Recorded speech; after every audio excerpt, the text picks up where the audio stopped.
In my travels several years ago as being president of ACOFP, I went to a lot of medical schools and state societies. And I would ask one question immediately, and I'd say, what's the difference between a DO and an MD? Do you want me to answer? Yes. People. People, okay, good answer. But most of the time, the students would say, we do OMT. Well, we have MD friends that do OMT. Oh, we treat the whole person. Oh, no. Everybody treats the whole person today. That's a part of medicine, particularly all our family doctors. So to me, what the difference was? Stories. We have better stories than MDs do.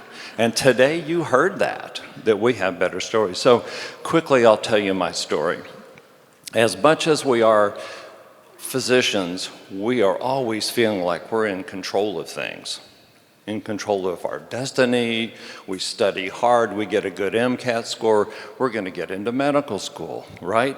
We just do the right things. We try to take control of our offices. We take control of our patients sometimes, and that you quickly realize we don't. 1973, 1974, I was at the University of Houston.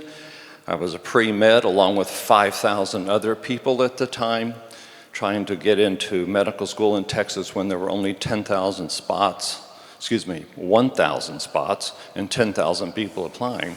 So I applied. I had a pretty good grade average, 3.6 or something, and an okay MCAT score. For junior year, I got 2 interviews.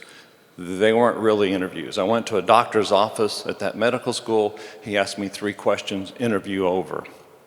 I didn't get in. Didn't get in my senior year.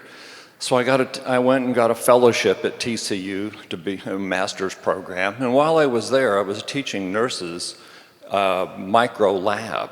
And one of the older nurses, she was real old to me at that time, she was probably 40, she came up to me after class and says, have you ever thought about being a doctor? And I said, I did, but I kind of gave up on it when I didn't get medical school. She said, well, you should go talk to my husband. They built a brand new medical school in Fort Worth called Texas College of Osteopathic Medicine. And I knew nothing about it. Even though I grew up very close to that hospital, I knew really nothing about them. So I went over and talked to her husband. He was great. Laid back, general practitioner, smoking a cigarette in his office, but real down to earth. So I've applied. I did get an interview. When I went in the interview, it was in the famous TCOM bowling alley. That's where TCOM started, a bowling alley on Camp Bowie. And so I went in this bowling alley, and the students that were coming out were, hey, are you here to interview? And I said, yeah. I said, well, let us show you our school. Look at we have classrooms, chalkboards, we have microscopes. They were so excited about being there. I said, this is my kind of folks. So I went to the interview. 6 doctors, 3 DOs, 3 PhDs, took their time to come over to an interview that day. You were in there for an hour asking you why you wanted to be a DO, why you wanted to be and we all said we wanted to be a rural doctor, right? That's how we got in medical school. I got to be first alternate. Now, that's my 3rd strikeout. I'm done. I got a job. Didn't get in. Nobody dropped out. So I got a job in Mountain Home, Arkansas. Does anybody know where that is? It's way up at the top, nearly into Missouri, a long way from Fort Worth, Texas. But while I was there, one of the guys I worked with, father-in-law, would come over from Tulsa, and he was a DO radiologist.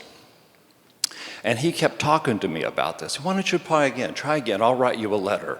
Well, a little time went by. I moved back to Texas, wanting to be an in-state if I was going to apply, right? So tuition was cheap, $600 a year tuition. That was nice back in those days.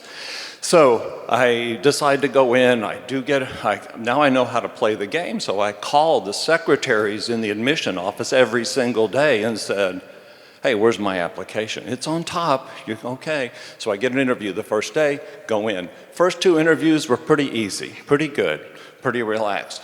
Then I got to the 3rd one, A guy named Dr. Clyde Gallahue.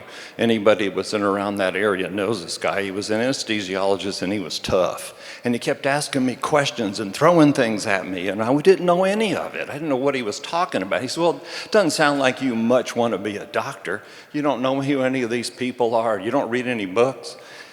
He opens up my application. He sees Dr. Robert Eggert. And he says, does Dr. Eggert want you to be a doctor? And I said, yes, sir. He's been helping me out for several years. He said, well, if he does, I do. They were classmates. Dr. Eggert and the guy that interviewed me were classmates in Ohio. And he signed me in. And I thought, years later, look back at that and I said, I studied hard. I did all the things I was supposed to have done. I worked in hospitals, did everything, and didn't get in. And something happened that the two guys, the guy that interviews me was classmates with the guy that writes me the letter. Now, that doesn't seem like a coincidence, does it? Well, why did that happen? Well, first of all, it's to tell us we're really not in control of things that happen. I think you've heard stories today, how some things that went on were things we were not in control of. And so even though our hard work got us someplace, there was a reason. Now I figured out after 40 years of practice in a rural area, which I wouldn't even be in that town if I hadn't been in the class of 1984, because the woman that I used to study with moved out there and she asked me to come out there and join her a year later. But I come up with this. We don't choose osteopathic family medicine. It chooses us. And so no matter how we go, think of your own stories. And that's why we have better stories, is because those stories guided us to right where we are today. Thank y'all for being here. This is a great opportunity to talk, and please bring your stories back to us.